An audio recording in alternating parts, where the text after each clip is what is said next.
మాధవి గారు. ధన్యవాదాలు అధ్యక్ష.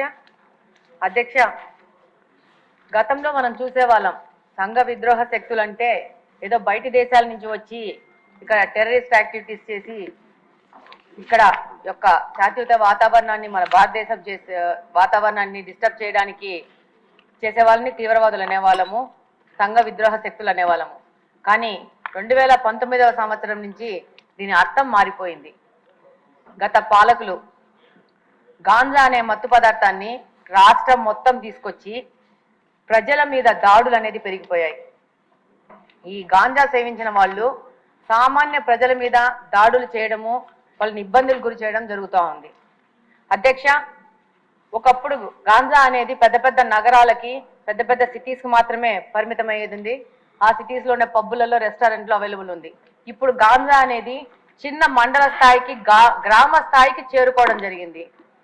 ఇప్పుడు ఈరోజు మామూలుగా తిరుగుతూ ఉంటే ఈ గాంజా ఇంత ఎక్కువైపోయింది ఏమని మాట్లాడుతుంటే స్టూడెంట్స్ అడుగుతూ ఉన్నారు, మాకు గాంజా ఎక్కడ దొరుకుతుందో తెలిసినప్పుడు దీన్ని కట్టడి చేయాల్సిన పోలీసులకు తెలియదు అది ఎక్కడ దొరుకుతుందో అని చెప్పేసి ఎంతమంది స్టూడెంట్స్ కలిసినప్పుడు ఎలక్షన్ క్యాంపెయినింగ్ లో ప్రశ్నించడం జరిగింది.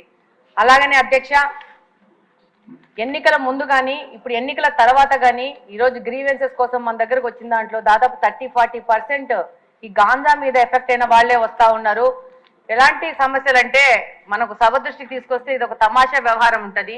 పిల్లాడు గాంజాకి అడిక్ట్ అయ్యాడని చెప్పేసి దాంట్లో నుంచి బయటికి తీసుకురావడానికి ఏవో మాయలు మంత్రాలు అని చెప్పేసి ఎవరో సాముల్ని మీద ఆధారపడి వాళ్ళు వచ్చి వాళ్ళ ఇంట్లో ఉన్న బంగారం అంతా చూసి వీడు గాంజా మీద ఎఫెక్ట్ అవుతున్నాడు ఈ అబ్బాయి అని చెప్తే వాళ్ళు ఆ బంగారంతా దొంగతనం చేసుకుని వెళ్ళిపోతే ఆ కేసు ఇప్పటికీ కడపలో 2 టౌన్ పోలీస్ స్టేషన్ లో ఎఫ్ఐఆర్ రిజిస్టర్ అయ్యింది. నిన్న 1 వీక్ బ్యాక్ కూడా సదరు మహిళ వచ్చి నాది ఏదో సమస్య తీర్చండి అని చెప్పిన. అంటే దాదాపు సామాన్య ప్రజలు ఈ గాంజా వల్ల ఎంత ఎఫెక్ట్ అయ్యారంటే అసలు ఈ 5 సంవత్సరాల్లో మిగతా సమస్యలు ఒక ఎత్తు అయితే గాంజా సమస్య అనేది ఇంకొక పెద్ద ఎత్తుకు చేరుకోయింది.